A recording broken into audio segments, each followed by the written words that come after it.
ॐ नमो भगवते वासुदेवाय। ॐ नमो भगवते वासुदेवाय। ॐ नमो भगवते वासुदेवाय। हरे कृष्णा। सभी भक्तों को सादर प्रणाम। श्रीमद् भागवतम महापुराण सत्रों की इन श्रृंखला में आज सत्र 500 में सभी भक्तों का स्वागत है। हम सभी यहाँ पर श्रीमद् भागवतम महापुराण को 18,000 श्लोकों को अंतर्राष्ट्रीय कृष्ण भावनामृत संघ के संस्थापक आचार्य कृष्ण कृपामूर्ति श्री श्रीमद अभय चरणारविंद भक्ति वेदांत स्वामी श्रील प्रभुपाद की पुस्तकों के माध्यम से भक्तों के संग श्रवण और पठन करने का प्रयास करें। जैसा कि सत्रों का प्रारूप है, वर्तमान विषय वस्तु का संक्षिप्त अवलोकन, तत्पश्चात मंगलाचरण, उसके बाद एक एक श्लोक का वाचन और अनुवाद, श्रवण और पठन करते हुए हम सभी इस सत्र में आगे। वर्तमान विषय वस्तु के संदर्भ में संक्षिप्त पुनरावृत्ति के इस क्रम में हम सभी को स्मरण है स्कंद 10 अध्याय 22, जहां अविवाहित गोपियों के वस्त्रहरण भगवान ने कालिंदी के तट पर क्यों किए, वो पूरी लीला हमने इस अध्याय में श्रवण। आज के सत्र में हम सभी आरंभ करने जा रहे हैं अध्याय 23 को। अध्याय 23 जिसका नाम है ब्राह्मण पत्नियों को आशीर्वाद। तो ये अध्याय अपने आप में, क्योंकि पिछले अध्याय में, पिछले विषय में सुखदेव गोस्वामी महाराज परीक्षित को बताते हैं किस प्रकार भक्त के जीवन का एकमात्र लक्ष्य भगवान की प्रसन्नता है और वेदों के निहितार्थ गूढ़ अर्थ को समझने के लिए आपको कोई बहुत बौद्धिक प्रगतिशील मानसिकता की आवश्यकता नहीं है, अपितु भाव की प्रवीणता चाहिए। इसलिए गोपियों के इस विषय के, जहां भगवान वस्त्र का हरण कहा गया, जीवन के सभी प्रकार के विकारों का हरण कर लेते हैं, वहां इसी अध्याय 23 में हमें श्रवण करने को सुखदेव गोस्वामी की कृपा से ये अवसर प्राप्त होगा कि किस प्रकार भगवान स्पष्ट करेंगे कि कोई भगवान के अर्चा विग्रह का दर्शन करके, उनका ध्यान करके, उनके यश का कीर्तन करके उनके प्रति दिव्य प्रेम प्राप्त कर सकता है, पर भक्तों की सेवा करके कण कण में भगवत दर्शन किए जा सकते। हम लोग इस विषय को विस्तार पूर्वक आज के सत्र में श्रवण करेंगे। पहले मंगलाचरण। नारायणं नमस्कृत्य नरं चैव नरोत्तमं देवीं सरस्वतीं व्यासं ततो जयमुदीरयेत्। शृण्वतां स्वकथा कृष्ण पुण्यश्रवणकीर्तन यद्यन्तस्थो यभद्राणि विदुनोति सुयत्स्यताम्। नष्टप्रायेषु भद्रेषु नित्यं भागवत सेवया भगवत्युत्तमश्लोके भक्तिर्भवति नैष्ठिकी। ॐ अज्ञानतिमिरान्धस्य ज्ञानाञ्जनशलाकया चक्षुन्मीलितं येन तस्मै श्रीगुरुवे नमः। मूकं करोति वाचालं पङ्गुं लङ्घयति गिरिं यत्कृपातमहं वन्दे परमानन्दमाधवम्। वाञ्छाकल्पतरुभ्यश्च कृपा सिन्धुभ्यैव च पतितानां पावनेभ्यो वैष्णवेभ्यो नमो नमः। जय श्री कृष्ण चैतन्य प्रभु नित्यानंद श्री अद्वैत गदाधर श्रीवासादि गौर भक्तवृंद। हरे कृष्णा कृष्ण कृष्ण हरे हरे, हरे राम राम राम हरे हरे। हरे कृष्णा कृष्ण कृष्ण हरे हरे, हरे राम राम राम हरे हरे। हरे कृष्णा कृष्ण कृष्ण हरे हरे, हरे राम राम राम हरे हरे। हरे कृष्णा। सभी भक्तों को पुनः सादर प्रणाम। सत्र 500 जो आज का सत्र है, इसमें हम सभी स्कंद 10 अध्याय 23 ब्राह्मण पत्नियों को आशीर्वाद आरंभ करने जा रहे हैं। 52 श्लोकों का यह अध्याय है। तो क्रमशः श्रील प्रभुपाद के तात्पर्य के प्रकाश में इस विषय को हम सभी श्रवण करेंगे। जिनके पास पुस्तक है वो पुस्तक का प्रयोग करेंगे। अन्य सभी की सुविधा के लिए यहाँ स्क्रीन पर श्लोक भी आपके साथ।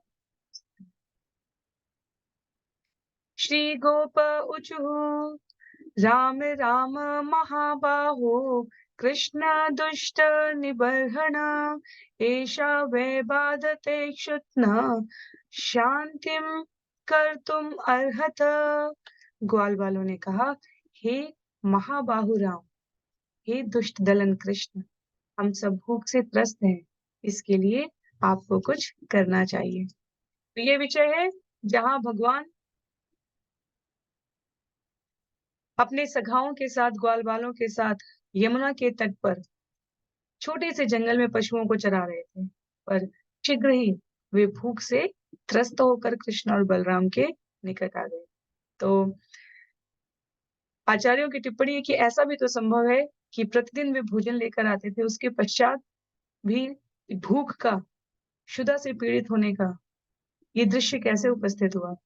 तो लिखते हैं यहाँ पर श्रील प्रभुपाद कि जीव गोस्वामी ने कहा है, ग्वाल बाल चिंतित थे कि कृष्ण भूखे होंगे, क्योंकि उस दिन उन्होंने कुछ लंबी ही यात्रा कर ली थी। तो उन्होंने अपने भूखे होने का स्वांग रचा, जिससे कृष्ण तथा बलराम खाने का समुचित प्रबंध कर सके। ग्वाल बालों का प्रत्येक कदम, ग्वाल बालों की प्रत्येक क्रियाएं भगवान के साथ उनके मैत्रीपूर्ण भाव का उल्लेख करती हैं। दुष्ट दलन शब्द का यहाँ पर परिहास युक्त, हे दुष्ट दलन कृष्ण के लिए जब कहते हैं वे महाबाहु राम, दुष्ट दलन कृष्ण, तो दुष्ट दलन कृष्ण का अर्थ है, मधुमंगल के अर्थ में परिहास युक्त कहा गया कि ये जो शुदा है ये अत्यधिक दुष्ट त्रस्त कर रही है हमें, और हमारा इस त्रास से, इस संकट से आप रक्षा करने का प्रयास करें। महाबाहु बलराम अर्थात अपनी लंबी भुजाओं से आप हमारे लिए उन्नत प्रकार के खाद्य पदार्थ उपलब्ध करेंगे। श्लोक संख्या 2 में कहते हैं शुभदेव गोस्वामी, इति विज्ञापितो गोपे भगवान देवकी सुत भक्ताया विप्र भार्याया प्रसीदन्नि इदमब्रवीत्। सुखदेव गोस्वामी ने कहा, ग्वाल बालों द्वारा इस प्रकार प्रार्थना किए जाने पर देवकी पुत्र भगवान ने अपने कुछ भक्तों को, जो कि ब्राह्मण पत्नियां थी, प्रसन्न करने की इच्छा से इस प्रकार उत्तर दिया। भगवान सर्वव्यापी है, सर्वोच्च भोक्ता है।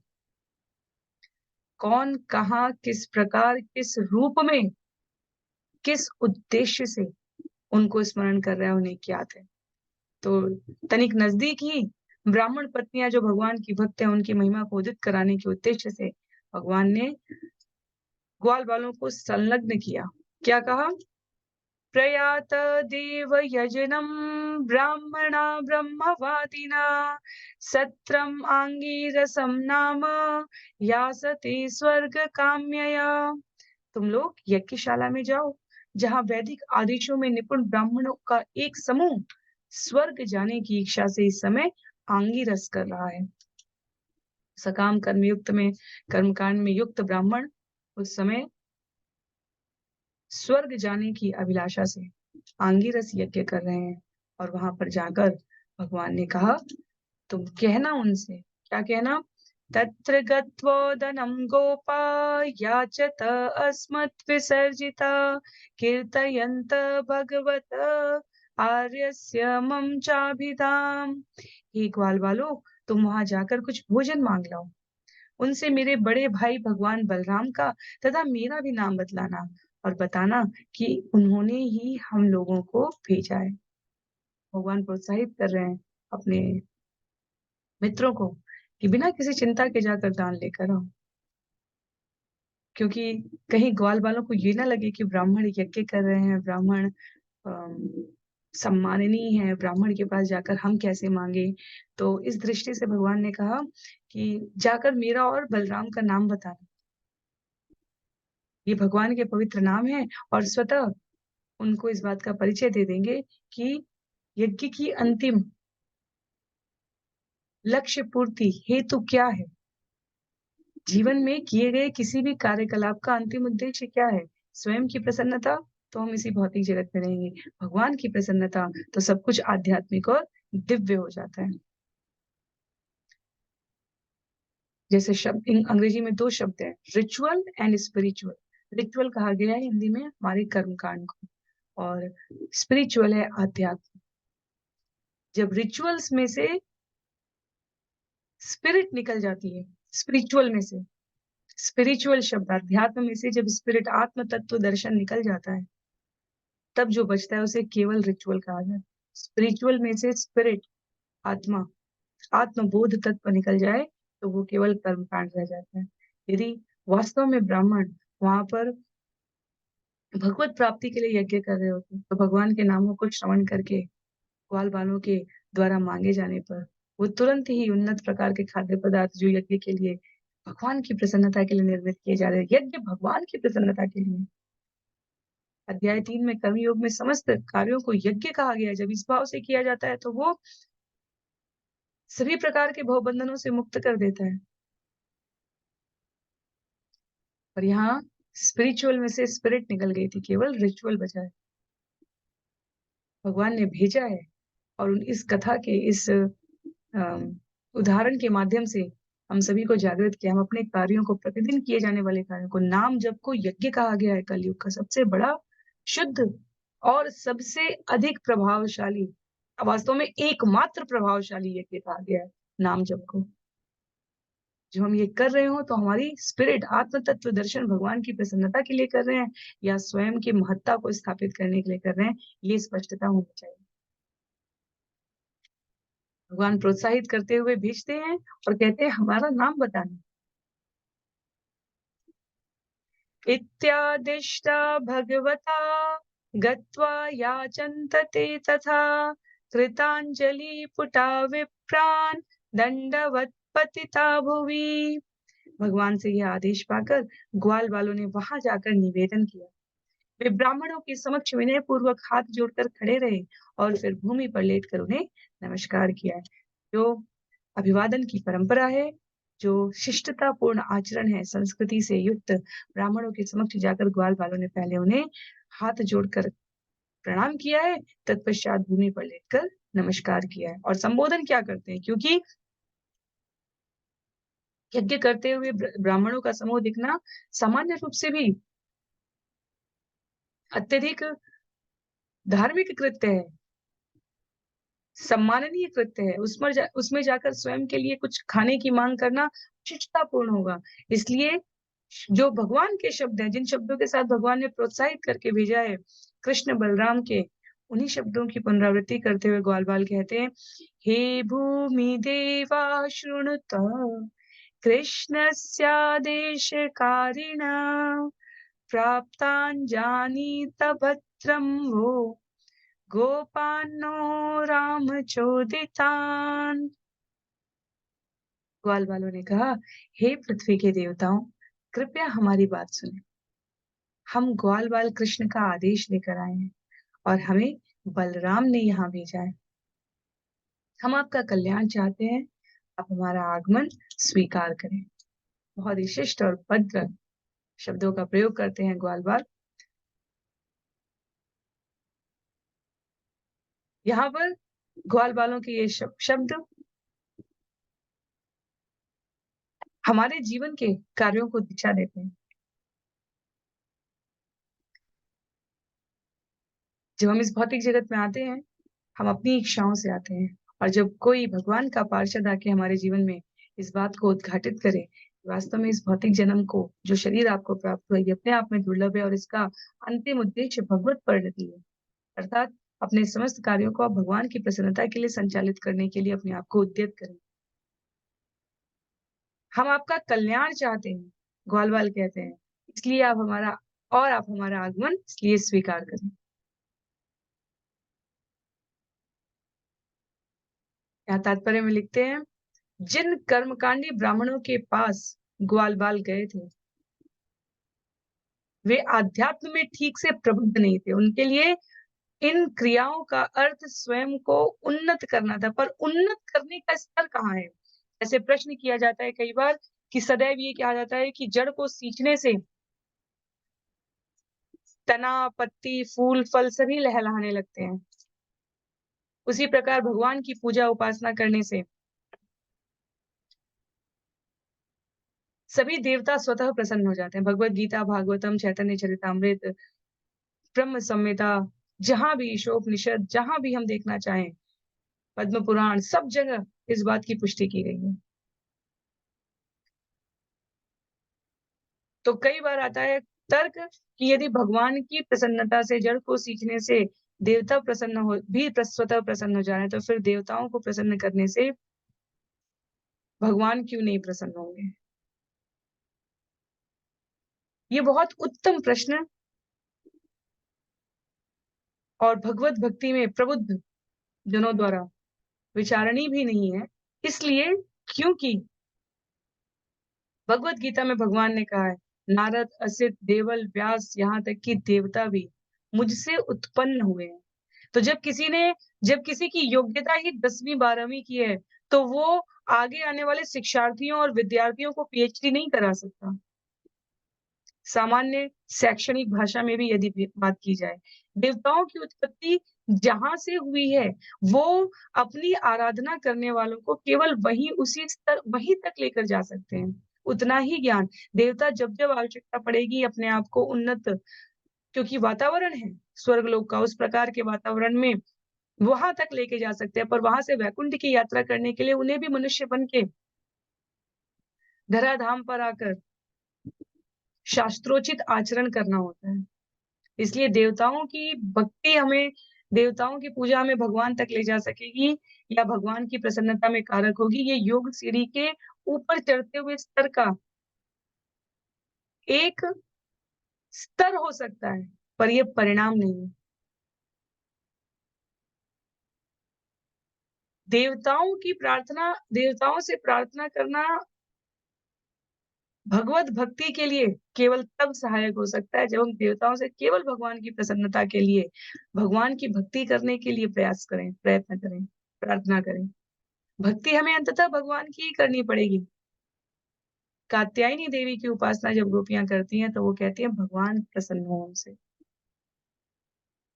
और भगवान की सीधी उपासना में सतत प्रयत्नशील रहने वाली, स्वाभाविक रूप से, नैसर्गिक रूप से रहने वाली गोपियां और उनके द्वारा भगवान ने जो शिक्षा प्रेषित की है, उसके मूल में पूर्ण पुरुषोत्तम भगवान देवताओं के भी आराध्य हैं।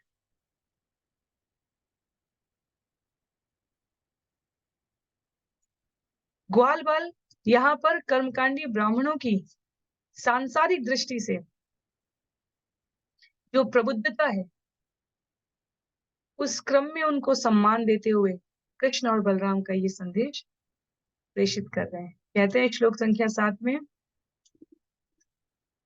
गाचारयन्तो अविदूरओदनम् रामाच्युतो वो लशितो बुभुक्षितो तयोर्द्विजाओदनमर्थिनोर्यदि श्रद्धा च वो यक्षत धर्मवित्तमा। भगवान राम तथा भगवान अच्युत यहाँ से निकट ही अपनी गौवें चरा रहे हैं। वे भूखे हैं और चाहते हैं कि आप उन्हें अपने पास से कुछ भोजन दें। अतः हे ब्राह्मणों, हे धर्म के ज्ञाताओं में श्रेष्ठ, यदि आपकी श्रद्धा है तो उनके लिए कुछ भोजन दे दें। कॉल वालों को जो वहां पर परिवेश है उससे पहले भी थोड़ा संदेह हो रहा है कि ये सब तो यज्ञ के लिए समर्पित किए जाने वाली सामग्रियां लग रही हैं, तो क्या ब्राह्मण इतने उदार होंगे कि वो दे देंगे? इसलिए वो स्पष्ट करते हैं कि कृष्ण और बलराम दोनों भूखे हैं। उनका सामान्य ज्ञान कहता है कि जो वैदिक आदेश है जिसमें कहा गया है अन्नस्य क्षुधितम पात्रम, अर्थात जो भी भूखा हो वह भोजन का दान पाने का पात्र होता है। ब्राह्मण इस वैदिक आदेश को तो जानते ही होंगे, और यदि उन्हें थोड़ा बहुत कुछ भ्रम भी हुआ उस समय कृष्ण और बलराम की सत्ता महत्ता को स्वीकार न करने के लिए, तो साथ ही साथ ग्वाल वालों ने इस श्लोक में संबोधन किया द्विज, अर्थात आपने तो 2 बार जन्म लिया है। एक बार माता के गर्भ से और एक बार गुरु ज्ञान के गर्भ से। इतना भी नहीं तो इससे भी ऊपर जाके तात्पर्य में लिखते हैं श्रील प्रभुपाद, धर्मवेत्ता कहा है, धर्म के ज्ञाताओं में श्रेष्ठ हैं आप। तो यदि वेद के वचन की बात करें, यदि आपके ज्ञान की बात करें, दोनों स्थितियों में यदि कोई भूख से पीड़ित है और वो याचना करने के लिए आया है, तो वो भोजन का पात्र है और इसलिए आप कृष्ण और बलराम की क्षुधा शांत करने के लिए भोजन उपलब्ध कराएं। अनुरोध करते हैं नमस्कार करके विनम्र शब्दों में। दीक्षाया पशु संस्थाया सौत्रामण्या च सत्तमा अन्यत्र दीक्षितस्यापि नान्नम् अश्नन् हि दुष्यति। हे शुद्धतम ब्राह्मणों, यज्ञकर्ता की दीक्षा तथा वास्तविक पशु यज्ञ के मध्य की अवधि को छोड़कर तथा सौत्रामणि के अतिरिक्त अन्य यज्ञों में दीक्षित व्यक्ति के लिए भी भोजन करना दूषित नहीं है। तो ग्वाल बाल सभी प्रकार की तैयारियां स्थितियां करके पहुंचे हैं, क्योंकि वो सभी पूर्वानुमानों से परिचित होते हुए यहाँ पर तर्क रख रहे हैं।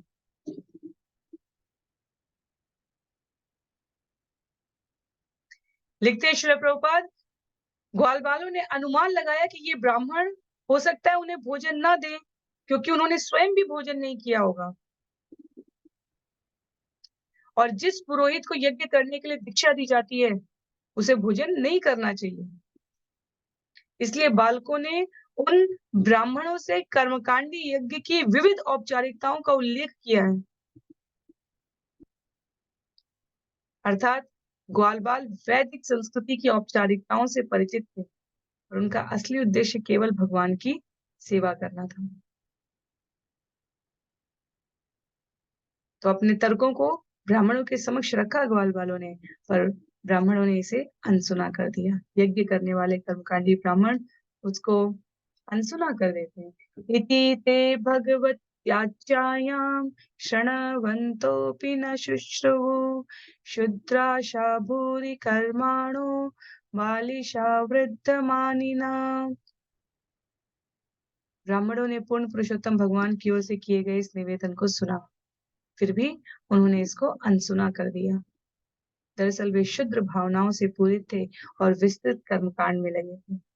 यद्यपि वे वैदिक ज्ञान में अपने को बड़ा चढ़ा मान रहे थे, किंतु वास्तव में वे अनुभवहीन मूर्ख थे। तो ये श्रील सुखदेव गोस्वामी के वचन है, उनको अधिकार है ब्राह्मण उन यज्ञकर्ता ब्राह्मणों के संदर्भ में इस प्रकार से प्रयोग करने का, क्योंकि सुखदेव गोस्वामी व्यासदेव जी के वचनों को उद्धृत करते हुए यहाँ परीक्षित महाराज को बता रहे हैं कि वैदिक ज्ञान में बढ़े चढ़े होने का और अनुभवहीन मूर्ख की तरह व्यवहार करने का ये जो क्रम यहाँ पर ब्राह्मणों द्वारा प्रस्तुत किया गया है, ये हम सबको सावधान रहने के लिए किया गया है।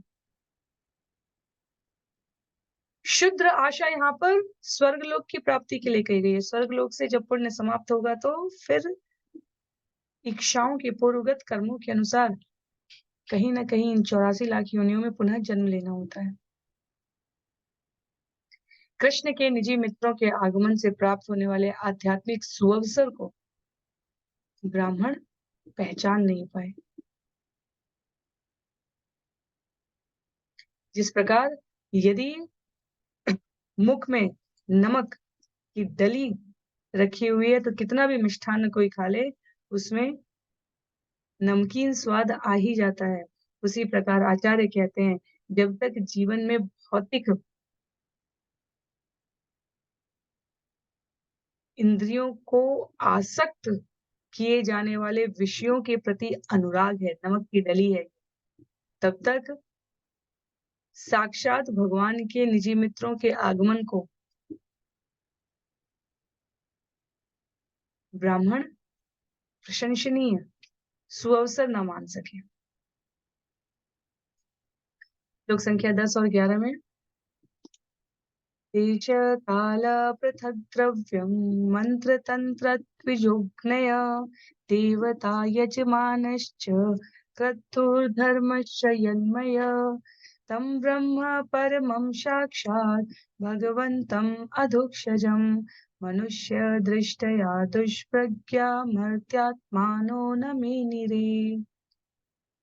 यद्यपि यज्ञ करने की सारी सामग्री, स्थान, समय, विशेष सामग्री, मंत्र, अनुष्ठान, पुरोहित, अग्नि देवता, यजमान, हवि तथा अभी तक के देखे गए लाभकारी परिणाम, ये सभी भगवान के ऐश्वर्य के विविध पक्ष हैं। किंतु ब्राह्मणों ने अपनी विकृत बुद्धि के कारण भगवान कृष्ण को सामान्य व्यक्ति के रूप में देखा। वे यह न समझ पाए कि वे परब्रह्म हैं, साक्षात भगवान हैं, जिन्हें भौतिक इंद्रियां सामान्य रूप से अनुभव नहीं कर पाती।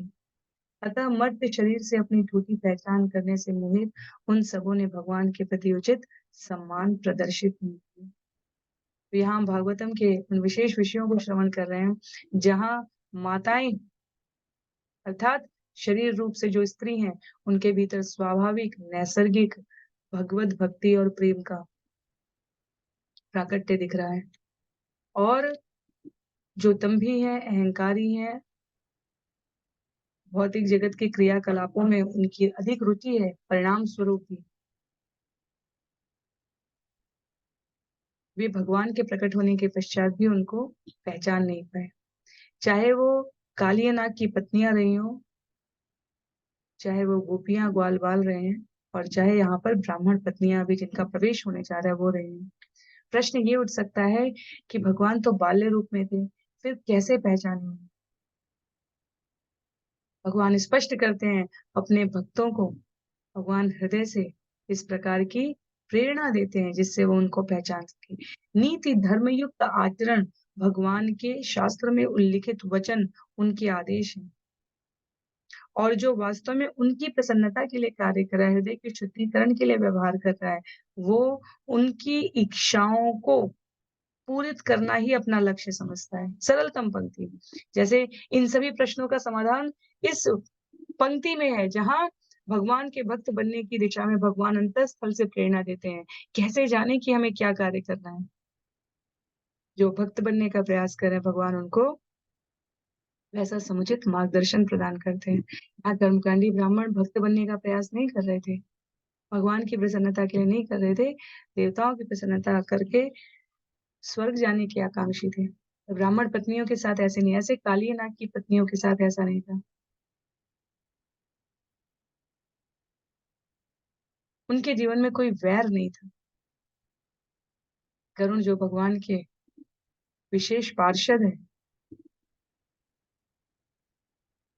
व्यवस्था के अनुरूप जिनको उत्तम सामग्रियां नागों सर्पों द्वारा प्रदान की जाती थी, काली उनको चुराता था, पर नाग पत्नियों ने ऐसा नहीं किया था।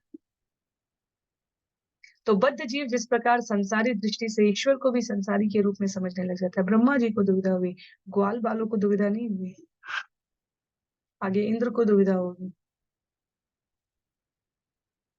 पर नंद बाबा को नहीं हुई। तो ब्राह्मण ये नहीं समझ पाए कि भगवान कृष्ण को यज्ञ का भोजन क्यों प्रदान करना है, क्योंकि वो उन्हें सामान्य मनुष्य ही समझ रहे थे। ये दुविधा आ सकती है हमारे मन में कि कैसे भगवान तो सामान्य बालक की तरह थे, तो ऐसे ब्राह्मणों को यदि नहीं पता चला तो इसमें क्या दोष है? इसमें दोष इस बात का है कि उन्होंने वेदों के निहितार्थ गूढ़ अर्थ को नहीं समझा था, वो केवल उसे कर्मकांड के स्तर तक ही समझा। और भगवान इस दृश्य के द्वारा साधकों को इस विषय में स्पष्टता प्रदान कर रहे हैं कि क्यों धर्म का मर्म समझना आवश्यक है। एक तरफ साधक हैं, भक्त हैं, विद्वत जन हैं, जिनका अनुभव है कि भगवान के द्वारा कहे गए कृत्य को उनकी प्रसन्नता के लिए पालन करने से भगवान समुचित मार्गदर्शन देते हैं कि आसपास की घटनाओं के लिए, भगवान की उपस्थिति के लिए जीव जागृत होकर उनको अनुभव कर सके। और यदि वेदों के कर्मकांडों के श्लोकों का केवल प्रयोग करके ब्राह्मण यज्ञ करके स्वयं को स्वर्ग तक पहुंचाने की आकांक्षा रखते हैं, तो ये स्पष्ट करता है कि उन्होंने इस निहितार्थ गूढ़ अर्थ को अभी समझा नहीं। श्लोक संख्या 12 में आगे, न ते यत ओम इति प्रोर्जुन नीति च परन्तप गोपा निराशा प्रत्येत्य तथोचु कृष्ण रामयो। जब वे ब्राह्मण हाँ या ना में भी उत्तर नहीं दे पाए, तो हे परंतप परीक्षित, सारे ग्वाल बाल निराश होकर कृष्ण तथा राम के पास लौट आए और उनको यह बात बतलाई। तो ब्राह्मणों ने एक प्रकार से अनसुना कर दिया। यहाँ शब्द अनसुना प्रयोग हुआ है। कहने का अभिप्राय है कि जो भगवान या भगवान के भक्तों को शास्त्रोचित दृष्टि विकसित करके नहीं देख पाता है, वो उनको सामान्य जन ही समझ लेता है और सामान्यतया वो अनदेखा कर देता है। श्लोक संख्या 13 में तदा तत् उपाकर्ण्य भगवान प्रहस्य जगदीश्वर व्याजहार पुनः गोपान दर्शयन् लौकिकीं गतिम। जो कुछ हुआ था उसे सुनकर ब्रह्मांड के स्वामी भगवान हंसने लगे। तत्पश्चात उन्होंने पुनः ग्वाल बालों को इस जगत में जिस तरह लोग कर्म करते हैं उस मार्ग को दिखलाते हुए संबोधित किया। तो भक्त का अंतर इसलिए दुर्लभ ही कोई विरले ही कोई भक्त बनता है, ये यूं ही नहीं कहा गया है। इसके पीछे बहुत छिपा हुआ अर्थ है। भक्त भगवान की महिमा का वर्णन करता है, भगवान भक्त की महिमा का वर्णन करता है। जब कोई भगवान का भक्त होता है तो उसे उसके क्षेत्र विशेष में भगवान का कार्य करने के लिए भगवान द्वारा चुना जाता है। यहाँ भगवान चुन रहे हैं अंतर दिखाने के लिए। वेदों की बड़ी-बड़ी ऋचाओं और संहिताओं के ज्ञाता ब्राह्मण परम भोक्ता, भगवान यज्ञ के परम भोक्ता हैं। यज्ञ में दी जाने वाली आहुति के परम भोक्ता स्वयं भगवान ही है और उनके मुख से यज्ञ स्वयं अपने आप में भगवान का अवतार है। यज्ञ का मुख कहा गया है, पहले भगवान स्वीकार करते हैं और फिर वो उससे देवताओं को विकृत करते हैं। भगवान इसका अंतर स्पष्ट कराने के लिए वो कहते हैं ग्वाल बालों से, ग्वाल बाल नाराज हो जाते हैं कि कैसे उन्होंने हमारे कृष्ण और बलराम की इच्छा पूर्ति करने में सहयोग नहीं किया उनको कर्मकांडी ब्राह्मणों ने। तो भगवान हंसते हैं और उसका अर्थ लिखा है यहाँ पर कि वे इंगित करते हैं कि कर्मकांडी ब्राह्मणों से नाराज नहीं होना चाहिए। ये समझकर तुष्ट हो जाइए कि मांगने वालों को प्रायः भीख नहीं दी जाती। श्लोक संख्या 14 में माम ज्ञापयत पत्नीभ्य ससंकर्षणमागतम दास्यन्ति कामसन्नं वः स्निग्धा मयूषिता धिया। भगवान कृष्ण ने कहा ब्राह्मण पत्नियों से कहो कि मैं संकर्षण समेत यहाँ आया हूँ। वे अवश्य ही तुम्हें जितना भोजन चाहोगे उतना देंगी, क्योंकि वे मेरे प्रति अत्यंत स्नेहमयी हैं और वे अपनी बुद्धि से मुझ में ही निवास करती। हमारे जीवन की प्रतिक्रियाएं कैसी होनी चाहिए, वो अंतर दिखा रहे हैं भगवान। कहते हैं ब्राह्मण पत्नियां शरीर से अपने घर में रहती थी, किंतु उनका मन भगवान कृष्ण में निवास करता था, उनसे उत्कट स्नेह रखती थी।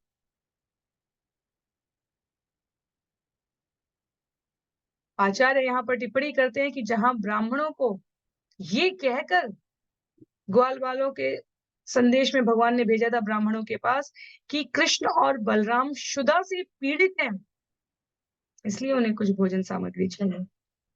वहीं ग्वाल पत्नियों से संदेश में भगवान ने ये नहीं कहा, ये तक नहीं कहा कि ये बता दो कि कृष्ण संकर्षण के साथ जो आए हैं वो भूख से पीड़ित है, क्योंकि इससे उन भक्त स्त्रियों को भारी क्लेश पहुंचता। केवल इतनी सूचना दी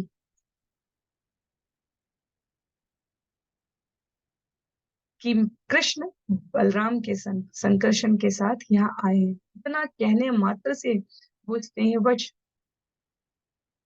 ग्वाल वालों को इच्छित भोजन दे देंगी। पतियों द्वारा अनसुना किया हुआ जो व्यवहार है वो उसे स्वीकार नहीं करेंगे, क्योंकि उनके हृदय में शिरोदक्षाय विष्णु का निवास। उनको वो दिव्य बुद्धि प्रबुद्धता देता है जिससे वो भगवान की उपस्थिति को पहचान सकते हैं। इसीलिए ज्ञान, भक्ति, अनुभव गम्य तरीके से जब गुरु शिष्य परंपरा में आगे प्रेषित किया जाता है, तब उत्कट इच्छा रखने वाले साधकों को उनके स्वयं के जीवन में अनुभव होता है और इसको अनुभव करके वो आगे इसे व्यवहार में लाते हुए अन्यों को प्रचार के लिए प्रेरित करते हैं और इस प्रकार ये क्रम परंपरा चलती रहती है। श्लोक संख्या 15 में गत्वाथ पत्नीशालायां दृष्टासीना स्वलंकृता नत्वा द्विज सती गोपा प्रश्रिता इदम अब्रुवन। तब ग्वाल बाल उस घर में गए जहाँ ब्राह्मण पत्नियां ठहरी हुई थी। वहां उन बालकों ने उन सती स्त्रियों को सुंदर आभूषणों से अलंकृत होकर बैठे देखा। बालकों ने ब्राह्मण पत्नियों को नमस्कार करते हुए विनीत भाव से उन्हें संबोधन किया है। क्या कहा? नमो वो विप्र पत्नीभ्यो निबोधत वचांसि न इतो अविदूरे चरता कृष्ण नेहिशिता वयम। ग्वाल बालों ने कहा, हे विद्वान ब्राह्मणों की पत्नियों, हमारा आपको नमस्कार। कृपया हमारी बात सुने। हमें भगवान कृष्ण ने यहाँ भेजा है, जो यहाँ से कुछ ही दूरी से होकर जा रहे हैं। काश्चारयन् स गोपाले सरामो दूरमागत बुभुक्षितस्य तस्यान्नं सानुगस्य प्रदीयताम्। वे ग्वाल बालों तथा बलराम के साथ गांव में चराते हुए बहुत दूर निकल आए हैं। अब वे भूखे हैं, अतएव आप उन्हें तथा उनके साथियों के लिए कुछ भोजन दे दें। भगवान ने सूचना में नहीं कहा कि भोजन दे दूं, आप भूखे हैं। भगवान के ग्वाल बालों ने भगवान की प्रसन्नता के लिए उत्कट भाव से ब्राह्मण पत्नियां भगवान के दर्शन कर सकें, शीघ्रता से उनके पास पहुंच सके, इसलिए इस सूचना को इस रूप में प्रेषित करते हैं। कहते हैं श्लोक संख्या 18 में श्रुत्वाच्युतम उपायातम श्रुत्वा अच्युतमुपायातम नित्यं तत् दर्शनोत्सुका तत्कथा आक्षिप्त मनसो बभूवो ज्ञात संभ्रमा। ब्राह्मण पत्नियां कृष्ण का दर्शन करने के लिए सदैव उत्सुक रहती थी, क्योंकि उनके मन भगवान की कथाओं से मुग्ध हो चले थे। अतः ज्यों ही उन्होंने सुना कि कृष्ण आए हैं, वे अत्यंत उतावली हो गई। तो ये जंगल दूर दूर है, ऐसा नहीं कि ये बहुत समीप है। वर्तमान में भी यदि हम साधनों और परिवहन के मार्गों का प्रयोग करके ब्रजमंडल के एक वन से दूसरे वन में जाएं, वहां भगवान की कथाओं को, लीलाओं को पैदल चलते हुए एक एक स्थान से अपने आप को परिचित कराते हुए चलें, तो ये कई बार पूरा पूरा दिन पर्याप्त नहीं होता है। इतनी कथाएं हैं भगवान की, इतने जंगल विस्तार में उपलब्ध हैं। तो गोपियों की कथा के पश्चात ब्राह्मण पत्नियों की इस कथा को इस रूप में उल्लेखित किया कि गोपियों को तो प्रत्यक्ष प्रतिदिन दर्शन था, ब्राह्मण पत्नियों ने तो केवल श्रवण कर रखा था। उनके अंदर उत्कट अभिलाषा थी कृष्ण को देखने की, पर वो पूर्ण नहीं हो सकती थी, नहीं हो पा रही थी। इसलिए जैसे उन्होंने श्रवण किया तो उल्लेख आता है चतुर्विधम बहुगुणम अन्नमादाय भाजने अभिशस्त्रु प्रियम सर्वा समुद्रम इव निम्नगा। बड़े बड़े पात्रों में उत्तम स्वाद तथा सुगंध से पूर्ण चारों प्रकार का भोजन लेकर सारी स्त्रियां अपने प्रियतम से मिलने उसी तरह आगे बढ़ चली जिस तरह नदियां समुद्र की ओर बहती हैं। गोपियों का ये भाव उस सरल से उदाहरण से हमें समझना चाहिए, जैसे प्राचीन काल में जब विवाहित स्त्री का पति लंबी यात्रा पर जाता था, तो उल्लेख आता है कि वे अपने पातिव्रत्य धर्म के उत्कट प्रेम स्नेह के अनुभव में मिट्टी की मूर्ति बनाकर उपासना करती थी, जैसे हम लोग भगवान के अर्चा विग्रह की उपासना करते हैं। और जब वास्तविक पति लौट आता था, तब ये नहीं कि आप उधर ही रहिए, हम तो अपनी इस मिट्टी की मूर्ति की पूजा कर रहे हैं, इसके संग रह रहे हैं। नहीं, जैसे भगवान जब भक्तों को दर्शन देते हैं प्रत्यक्ष साधना में रत, तो जो हृदय में स्थित मूर्ति है, जिस पर ध्यान केंद्रित है, जैसे ध्रुव महाराज का था, पहले भगवान ने अंतःस्थल के उस ध्यान युक्त विग्रह का लोप किया।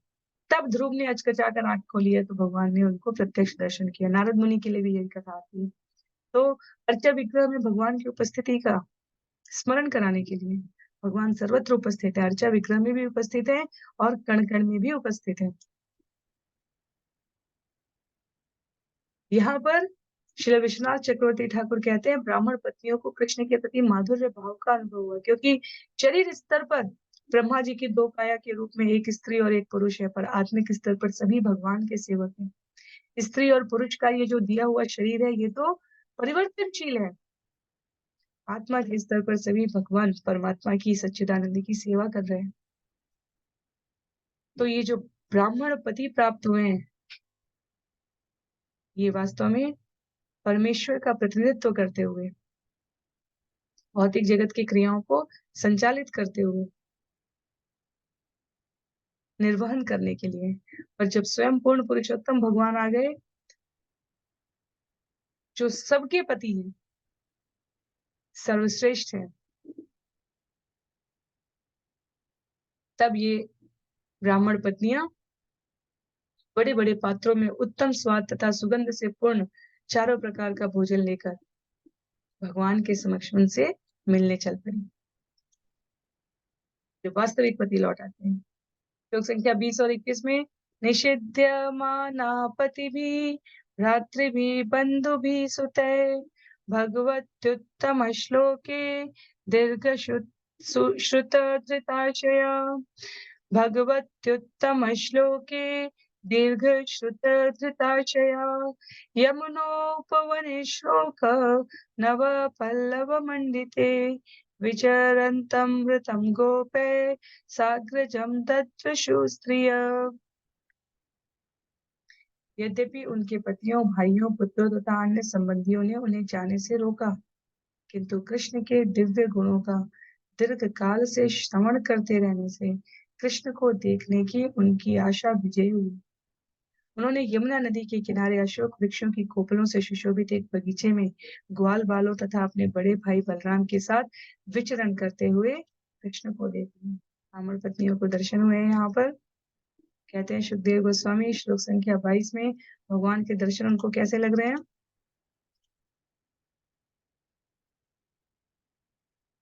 श्यामं हिरण्य परिधिम वनमाल्यबर्ह धातु प्रवाल नटवेश मनव्रतांसे विन्यस्तहस्तमितरेण धुनानभक्षम् कर्णोत्पलालकपोलमुखाब्जहासम्। उनका रंग श्यामल था और वस्त्र सुनहरे थे। वे मोर पंख, रंगीन खनिज फूल की कलियों का गुत्था तथा जंगल के फूलों और पत्तियों की वनमाला धारण किए हुए नाटक के नर्तक की भांति वेश बनाए थे। वे अपना एक हाथ अपने मित्र के कंधे पर रखे थे और दूसरे से कमल का फूल घुमा रहे थे। उनके कानों में कुमुदनियां सुशोभित थी। उनके बाल गालों पर लटक रहे थे और उनका कमल सदृश मुख सी से युक्त था। भगवान के अद्भुत सौंदर्य का उल्लेख है यहाँ पर। जिस रूप में ब्राह्मण पत्नियां दर्शन कर रही हैं, वहां सब कुछ दिव्यता से युक्त है, अनेक अलंकरणों से युक्त है। प्राय श्रुत प्रियतमोदय कर्णपूरे यस्मिन् निमग्न मनसः तमथेक्ष्यान्द्रे अन्तः प्रवेश्य सुचिरं परिरभ्य तापम् प्राज्ञं यथाभिमतयो विजहु नरेन्द्र।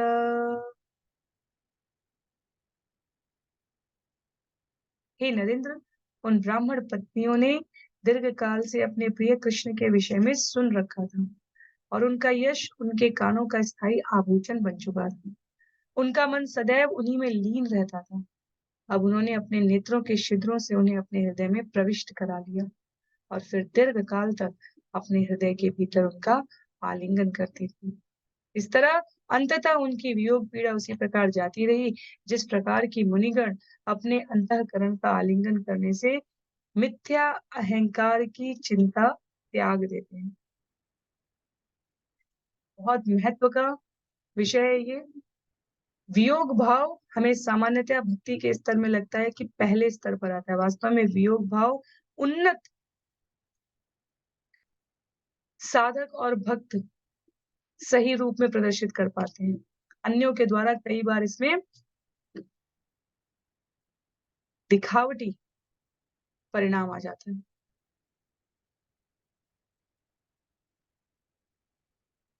जब समस्त प्रकार के सकाम कर्म,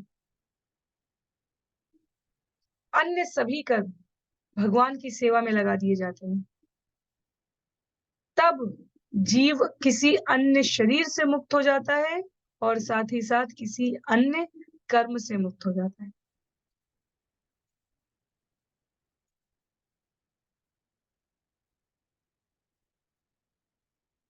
स्कंद 1 अध्याय 5 और 6 में जहां व्यासदेव को नारद मुनि आदेश दे रहे हैं और अपने पूर्ववर्ती जीवन के बारे में बता रहे हैं, वहां वो कहते हैं, जब मैं दासी पुत्र था, माता के दैव योग से सर्प दंश से मृत्यु होने के पश्चात अकेला बालक इस जगत में था।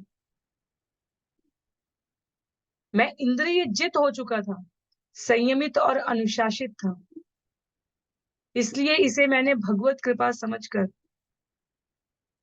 जो चतुर्मास के लिए आए हुए ऋषि मुनि थे, उनके द्वारा प्रदत्त ज्ञान को अपने हृदय में धारण करके स्वयं को भगवत प्राप्ति के लिए प्रेरित किया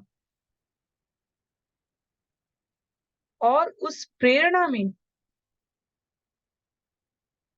क्रमशः प्रगति करने पर जो उच्चतम भाव है, उसमें नेत्रों में आंसू आए, विरह वियोग भाव का अनुभव हुआ। तो नेत्रों से दर्शन करके हृदय में भगवान को समाविष्ट करके अपने विरह भाव को, पीड़ा को शांत कर रही ब्राह्मण पत्नियां साधक की, भक्त की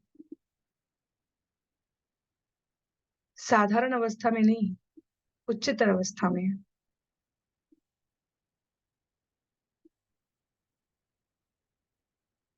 इसलिए यहाँ कहा गया ये विषय कि वो हृदय में धारण करके आलिंगन करती हैं, ये वास्तव में आध्यात्मिक दिव्य प्रणय की अवस्था है, ना कि लालसा युक्त कोई सामान्य भौतिक अभिलाषा। श्लोक संख्या 24 में तास्तथा त्यक्त सर्वाशा प्राप्ता आत्मदिदक्षया विज्ञायाखिल दृष्टा प्राह प्रहसितानना। समस्त प्राणियों के विचारों के साक्षी भगवान कृष्ण यह समझ गए कि किस तरह अपनी सारी सांसारिक आशाओं का परित्याग करके ये स्त्रियां केवल उन्हें ही देखने आई हैं। अतः अपने मुख पर ये स्त्रियां केवल उन्हें ही देखने आई हैं। अतः अपने मुख पर हंसी लाते हुए उन्होंने उनसे इस प्रकार कहा। भगवान भावग्राही है। भगवान ने उनको तत्क्षण कृपा प्रदान करने के लिए ही ये सारी लीला रची है और इसलिए उनके आगमन पर भगवान उनका स्वागत करते हैं और कहते हैं, स्वागतम वो महाभागा हास्यताम करवाम किम यन्नोदितक्षया प्राप्ता उपपन्नम इदम हिव। भगवान कृष्ण ने कहा, हे परम भाग्यशालिनी महिलाओं, स्वागत है। कृपया आराम से बैठे, मैं आपके लिए क्या कर सकता हूँ। आप मुझे देखने के लिए यहाँ आई, ये बहुत ही उपयुक्त है। भगवान सभी प्रकार के व्यवधानों को पूरा करने के पश्चात जब कोई जीव उनके पास आता है तो उसका स्वागत करते हैं। क्योंकि इस जगत में जहाँ प्रतीकात्मक रूप से लोग कह देते हैं कि भगवान है तो दिखते क्यों नहीं है, जहाँ भगवान को अनुभव करना भी सामान्य जनों के लिए दुष्कर कार्य है। जब किसी को प्रत्यक्ष रूप से भौतिक लाभ किसी कार्य में दिखता है तो वो अपनी समस्त इंद्रियों को उसमें संलग्न कर देता है। भक्त और साधक तो श्रुति परंपरा पर, वैष्णव आचार्यों ने गुरु शिष्य परंपरा में कहा इस प्रकार का व्यवहार करने से भगवत प्राप्ति होती है और कोई सुकृत युक्त मनुष्य ही उस पर विश्वास करके कार्य करना आरंभ कर देता है और सतत लगे रहने से समयांतर पर भगवान की प्रीति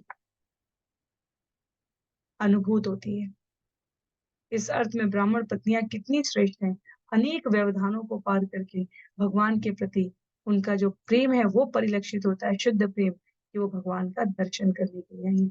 तब जबकि ब्राह्मणों द्वारा भगवान के निवेदन को अस्वीकार कर दिया गया और ब्राह्मण पत्नियों के स्वयं आने पर भी सहमति नहीं थी, तो अपने पतियों के आदेशों को ठुकरा कर, क्योंकि ब्राह्मण पत्नियों का आचरण शुद्ध और बुद्ध है यहाँ,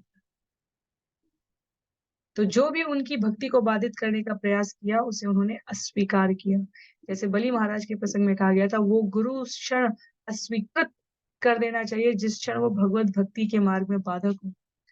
शुक्राचार्य की कही गई बातें बलि ने अस्वीकार कर दी उस समय। उसी प्रकार इन ब्राह्मण पत्नियों का प्रेम साधना इतनी उत्कट थी कि उन्होंने उसको अस्वीकार किया है। उनकी स्वयं की भगवत प्रीति इतनी पुष्ट हो चुकी थी। ननु अद्धा मयि कुर्वन्ति कुशला स्वार्थदर्शिना अहेतुकी अव्यवहिताम भक्तिमात्म प्रिये यथा। निश्चय ही कुशल लोग जो अपने असली लाभ को देख सकते हैं वे मेरी अहेतुकी तथा अविच्छिन्न भक्ति करते हैं, क्योंकि मैं आत्मा को सर्वाधिक प्रिय हूँ। भगवान स्पष्ट करते हैं भगवान की भक्ति साधारण नहीं है, सस्ती नहीं है, बहुत ऊंचा मूल्य है भगवान की भक्ति करने का।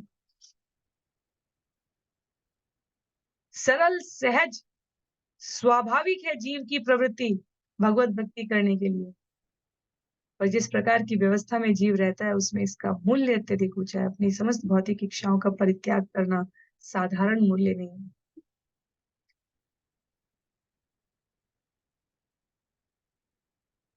ब्राह्मण पत्नियों को भगवान सभी प्रकार से प्रिय थे। उनके माध्यम से भगवान स्पष्ट करते हैं कि भगवान की प्रेमा भक्ति हेतु की अव्यवहिता अर्थात समस्त प्रकार के सकाम मनोभाव कर्मों इच्छाओं परिस्थितियों की बाधा से रहित होती है, हो जाती है। परिस्थितियां नहीं बदल जाती हैं, साधक उन परिस्थितियों में अपने उद्देश्य के प्रति जो प्रतिबद्धता है उसको सुनिश्चित करके उसको प्राप्त कर ले जाता है।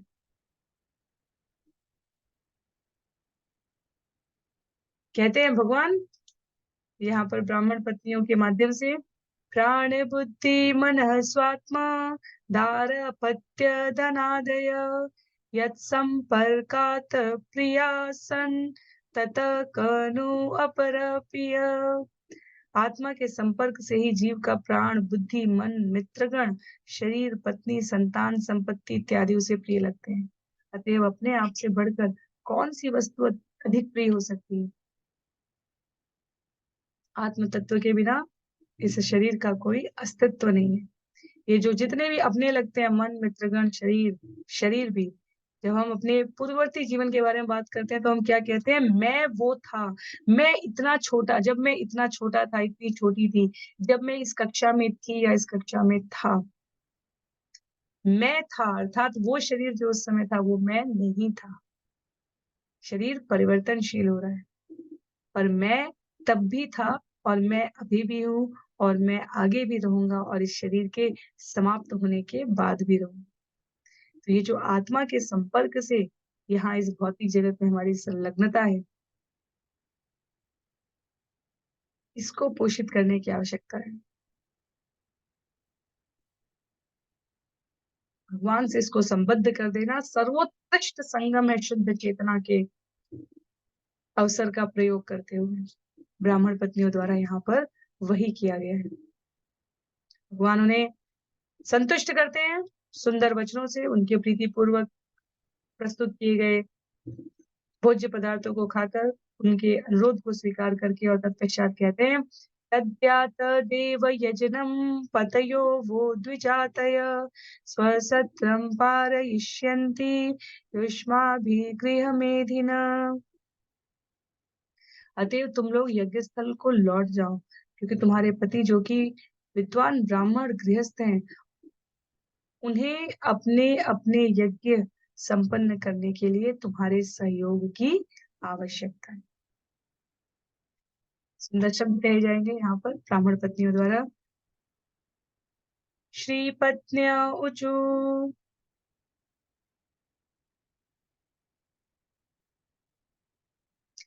मैवं विभोर्हति भगवान गदितुम खशंचम। एक बार और कहेंगे हम लोग। मैवं विभोर्हति भगवान गदितुम खशंशम सत्यं कुरुष्व निगमं तव पदमूलम् प्राप्ता वयं तुलसीदां पदां वशिष्ठम् केशैर्निवोढुमतिलङ्घ्य समस्त बंधुन। ब्राह्मण पत्नियों ने उत्तर दिया, हे विभो, आप ऐसे कटु वचन न कहें।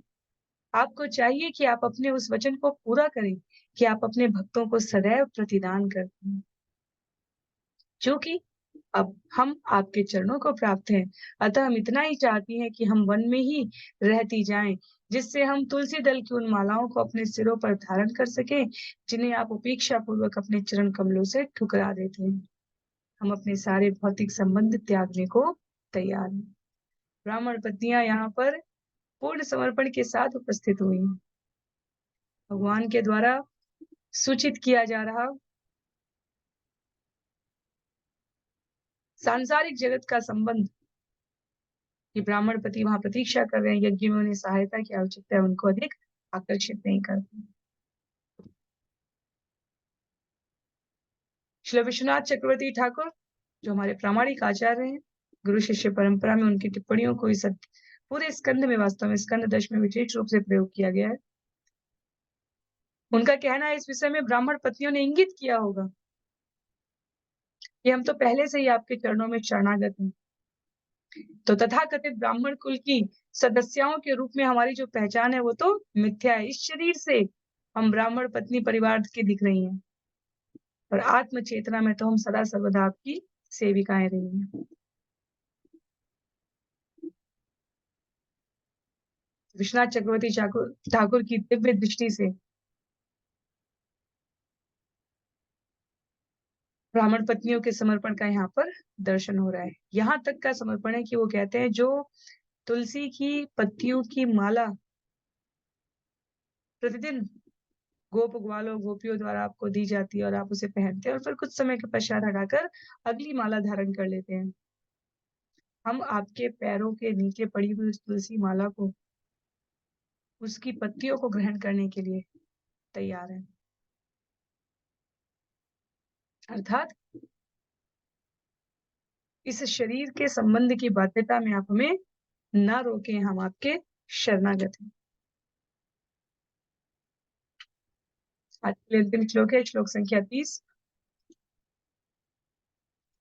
गोपियों के समकक्ष ब्राह्मण पत्नियां अपने शब्दों को प्रस्तुत करते हुए कहती हैं, गृह्णन्ति नो न पतयः पितरो सुता वा न भ्रातृबन्धु सुहृदः कुत एव चान्ये तस्माद् भवत् प्रपदयो पतितात्मनाम्नो नान्या भवेत् गतिः अरिन्दम तद्विधेहि। अब हमारे पति, माता, पिता, पुत्र, भाई, अन्य संबंधी तथा मित्र हमें वापस नहीं लेंगे और अन्य कोई हमें किस तरह शरण देने को तैयार हो सकेगा? क्योंकि अब हमने अपने आप को आपके चरण कमलों पर पटक दिया है और हमारे कोई अन्य कर्तव्य नहीं है। अतएव हे हरिंदम हमारी इच्छा पूरी कीजिए। क्योंकि आज्ञाओं को अस्वीकृत करके गोपियाँ क्षमा कीजिए ब्राह्मण पत्नियाँ आई हैं, तो उनका भाव स्पष्ट है कि हमारा एकमात्र उद्देश्य अब आपकी सेवा करना है। स्वाभाविक रूप से हम आपके चरण कमलों पर अपने सिर रखकर आपको नमस्कार करती हैं। किसी अन्य प्रकार की गति भक्त स्वीकार नहीं करता भगवत दर्शन करने के उपरांत। ध्रुव ने प्रहलाद ने कहा, हमें ये जगत का राज्य नहीं चाहिए, आप हमें स्वीकार करिए। फिर भी भगवान उन्हें वापस भेजते हैं। तो ऐसा नहीं है कि यहाँ केवल गोपियां हैं, शरीर रूप में स्त्रियां हैं, ब्राह्मण पत्नियां, इसलिए भगवान उनको इस प्रकार की बातें कह रहे हैं। भगवान ने शरीर रूप में जो पुरुष साधक हैं, उनको भी वापस कर्तव्यों के निर्वहन में संलग्न किया है। यहाँ भगवान ब्राह्मण पत्नियों से भी वार्ता करेंगे आगे। श्लोक संख्या 31 से हम लोग इस विषय को अगले सत्र में श्रवण करेंगे। आज के लिए सत्र को यहीं पर समाप्त करते हैं। श्रील प्रभुपाद की जय, श्रील गुरुदेव की जय, अनंत कोटि वैष्णव वृंद की जय, श्रीमद् भागवतम महापुराण की जय। हरे कृष्ण।